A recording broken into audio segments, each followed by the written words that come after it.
हरे कृष्णा। मैं सदैव ही भक्तों के चरित्र तथा भक्तों की कहानियाँ व चमत्कारी कथाएँ सुनाती हूँ।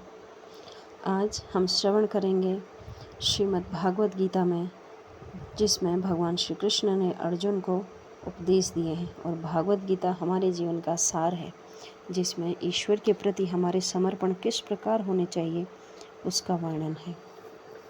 भगवत गीता के चतुर्थ अध्याय में भगवान श्री कृष्ण कहते हैं, इमं विवस्वते योगं प्रोक्तवाहनं व्यमं विवस्वान्मये प्रवाहमनुरक्षित कवैवृत एवं परंपरा प्राप्तम् इमं राजर्षयो विदुः सह काले नेह महता योगो नष्ट परन्तपः स एवायं मयात्यो अद्य योगा प्रोक्ता पुनरातनः भक्तो अशिमे सखा चेति रहस्यं होतु दुदत्तमम्। अर्थात भगवान अर्जुन को सूचित करते हुए कहते हैं कि भागवत गीता का यह योग पद्धति सर्वप्रथम सूर्यदेव को बताई गई। सूर्यदेव ने इसे मनु को बताया और मनु ने इसे इक्ष्वाकु को बताया। इस प्रकार गुरु परंपरा द्वारा यह योग पद्धति एक वक्ता से दूसरे वक्ता तक पहुंचती रही है, लेकिन कालांतर में यह छिन्न भिन्न हो गई है। फलस्वरूप भगवान ने इसे फिर से बताना पड़ा। इस बार अर्जुन को कुरुक्षेत्र के युद्ध स्थल में बताना पड़ा। भगवान श्री कृष्ण अर्जुन से कहते हैं कि तुम्हें यह परम रहस्य इसलिए प्रदान कर रहा हूँ क्योंकि तुम मेरे भक्त तथा मित्र हो। इसका तात्पर्य यह है कि भागवत गीता ऐसा ग्रंथ है जो विशेष रूप से भागवत भक्त के लिए है। भागवत भक्त को निमित्त है। अध्यात्मवादियों को 3 श्रेणियों में विभक्त किया गया है, ज्ञानी, योगी तथा भक्त या निर्विशेषवादी। ध्यानी और भक्त यहाँ भगवान अर्जुन से स्पष्ट कहते हैं कि वे उसे इस नवीन परंपरा गुरु परंपरा का प्रथम पात्र बना रहे हैं। तो इस प्रकार भागवत गीता में गुरु परंपरा तथा किस प्रकार ईश्वर के प्रति हमारा समर्पण होना चाहिए, ईश्वर ने स्वयं हमारा मार्गदर्शन किया है। भगवान से भागवत गीता सुनने के बाद अर्जुन ने कृष्ण को परम ब्रह्म स्वीकार किया। प्रत्येक जीव ब्रह्म है, लेकिन परम पुरुषोत्तम भगवान परम ब्रह्म है। परम धाम का अर्थ है वे शबों में परम आश्रय धाम है। पवित्रम का अर्थ है वे शुद्ध भौतिक कल्पमश्य वेदाग है, पुरुषोत्तम है। शाश्वत अर्थात सनातन, दिव्य अर्थात दिव्य आदि, देवम भगवान अजन्मा, त्रिभुवन अर्थात महानतम है। तो आइए श्रवण करते हैं भागवत गीता के प्रथम अध्याय के कुछ श्लोक। आशा है कि इन्हें सुनकर आपके अंदर इसे सुनाने का केवल एक ही और मतलब है कि आपके भीतर ईश्वर के प्रति प्रेम, निष्ठा, समर्पण जागृत हो और हमारी वैदिक सनातन परंपरा यूं ही बनी रहे। भागवत गीता में कहा गया है, जो गंगा जल पीता है वह मुक्ति प्राप्त करता है। अतः उसके लिए क्या कहा जाए जो भागवत गीता का अमृत पान करता हो। भागवत गीता महाभारत का अमृत है और इसे भगवान श्री कृष्ण ने स्वयं सुनाया है। भागवत गीता भगवान के मुख से निकली हुई गंगा भगवान के चरण कमलों से निकली है। निसंदेह भगवान के मुख तथा चरणों में कोई अंतर नहीं है, लेकिन निष्पक्ष अध्ययन से हम पाएंगे कि भागवत गीता गंगा जल की अपेक्षा अधिक महत्वपूर्ण है। तो श्रीमद् भागवत गीता के जो प्रमुख अध्याय हैं उसमें कुरुक्षेत्र का वर्णन, निरीक्षण आदि किया गया है। धर्मक्षेत्रे कुरुक्षेत्रे संयुयुत्सव ममाका पांडवाक्षयवं किमकुर्वत संजय। धृतराष्ट्र ने कहा, हे संजय, धर्मभूमि कुरुक्षेत्र में युद्ध की इच्छा से एकत्र हुए मेरे तथा पांडु के पुत्रों ने क्या किया। भागवत गीता में गीता महात्म्य में सार रूप में दिया हुआ है। इसमें यह उल्लेख है कि मनुष्य को चाहिए कि वह श्री कृष्ण के भक्त की सहायता में संवेक्षण करते हुए भागवत गीता का अध्ययन करे और स्वार्थ प्रेरित व्याख्याओं के बिना उसे समझाने का प्रयास करे। अर्जुन ने जिस से साक्षात भगवान कृष्ण से गीता सुनी उसका उपदेश ग्रहण किया। इस प्रकार की स्पष्ट अनुभूति का उदाहरण भागवत गीता में ही है। यदि उसी गुरु परंपरा से निजी स्वार्थ से प्रेरित हुए बिना किसी को भागवत गीता समझने का सौभाग्य प्राप्त हो तो वह समस्त ज्ञान तथा विश्व के समस्त शास्त्रों के अध्ययन के पीछे छोड़ देता है।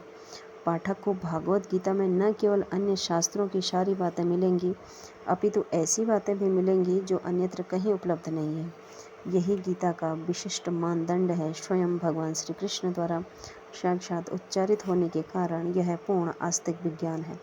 महाभारत में वर्णित धृतराष्ट्र तथा संजय की वार्ताएं एक महान दर्शन का मूल सिद्धांत का कार्य करती हैं।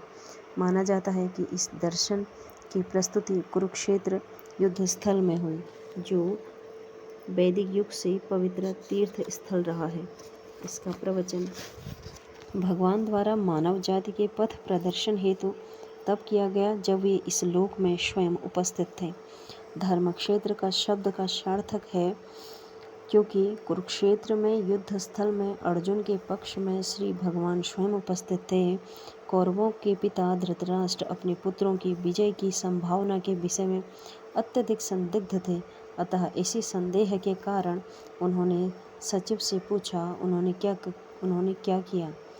वह आश्वस्त था कि उसके पुत्रों तथा उसके छोटे भाई पांडु के पुत्र कुरुक्षेत्र की युद्ध भूमि में निर्णयात्मक संग्राम के लिए एकत्र हुए हैं। फिर भी उसकी जिज्ञासा सार्थक है।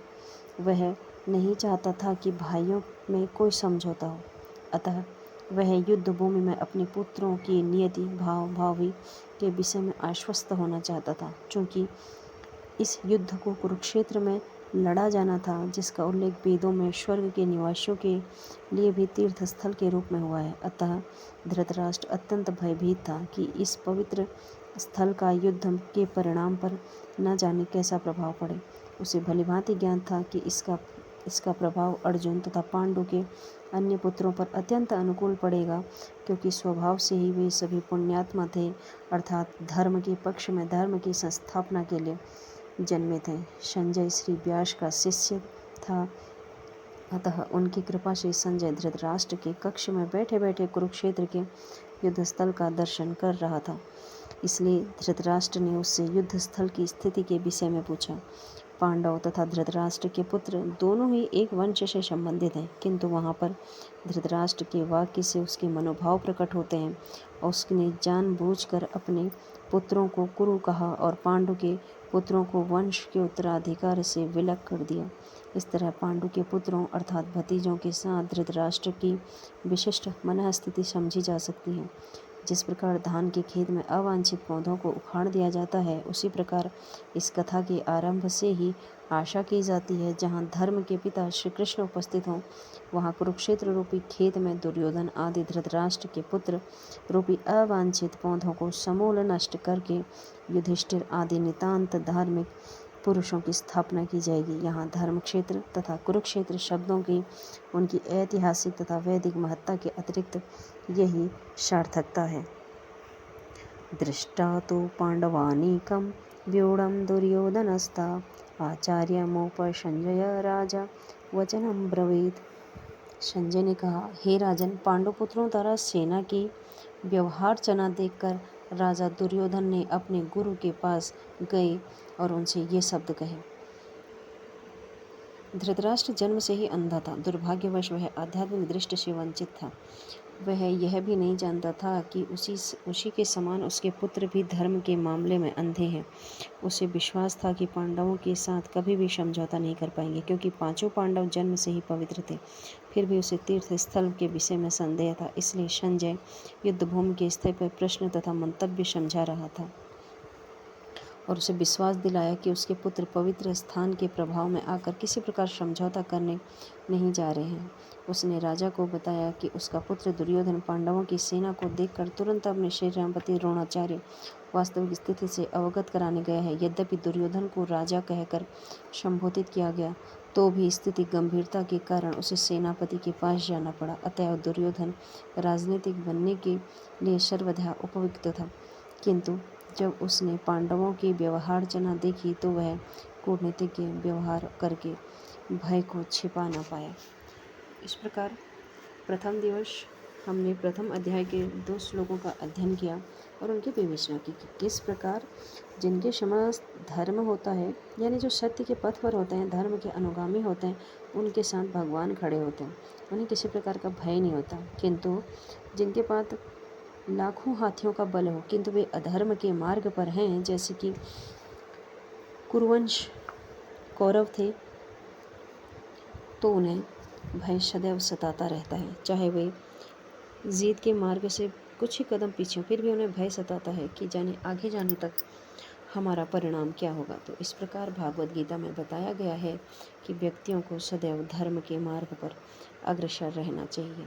तो इसी प्रकार आप श्रीमद् भागवत गीता के अमृतपान कीजिए, इसका पाठ कीजिए, अपने परिवार के साथ बैठकर इसका पाठ कीजिए, भक्तों के चरित्रों को अधिक से अधिक सुनिए, कथाओं का श्रवण कीजिए। इससे भगवान के प्रति आपकी आस्था, उनके प्रति प्रेम, विश्वास प्रगाढ़ होगा और ईश्वर के नाम जप करने की ओर रुचि बढ़ेगी, जिससे हम इस जीवन की भवसागर से पार हो पाएंगे। इसी के चलते हम अनेक भक्तों के चरित्र आपको सुनाते हैं, जिन्हें सुनाने का बस एक मात्र यही कारण है कि जिससे अधिक से अधिक हम भगवान श्री कृष्ण की इस परंपरा को आगे बढ़ा पाएँ, क्योंकि भगवान श्री कृष्ण ने हमें इतने सारे मार्ग सुझाए हैं जिससे व्यक्ति इस भौतिक जगत में उचित मार्ग का अनुसरण करके अपने परलोक में भगवान श्री कृष्ण के गोलोक धाम की प्राप्ति कर सके और अनुचित आचरण से बच सके। तो प्रिय भक्तों, अगली कड़ी में हम फिर भगवान श्री कृष्ण के एक भक्त का चरित्र लेकर हाजिर होंगे, क्योंकि भगवान श्री कृष्ण के तो ऐसे कई भक्त कहानियाँ हैं जहाँ कभी वे चक्की पीसने चले जाते हैं भक्त के प्रेमवश, तो कहीं गाय चराने, कहीं जेल में खुद बच जाते हैं, तो कहीं फांसी के फंदे को पानी में परिवर्तित कर देते हैं, कहीं किसी मुसलमान को भी अपना भक्त बना लेते हैं। तो ऐसे ही लीलाधारी भगवान श्री कृष्ण की अन्य कहानियों के साथ हम फिर हाजिर होंगे। तब तक कहानियों में इसी प्रकार बने रहिए और भक्तों के चरित्रों का श्रवण कीजिए। हो सके तो भगवान महाप्रभु जयदेव द्वारा कृत गीत गोविंदम के पदों का गान कीजिए और ऐसा भाव बनाइए कि भगवान आपके समक्ष बैठे हैं, क्योंकि ऐसा कहा जाता है कि भगवान श्री कृष्ण स्वयं उसे सुनने के लिए पधारते हैं। इसी के साथ एक अन्य कथा के साथ हम फिर हाजिर होंगे। कहानी पसंद आए तो लाइक, शेयर, सब्सक्राइब कीजिए, अधिक से अधिक श्रवण कीजिए, अपने मित्रों को श्रवण कराइए। हरे कृष्णा।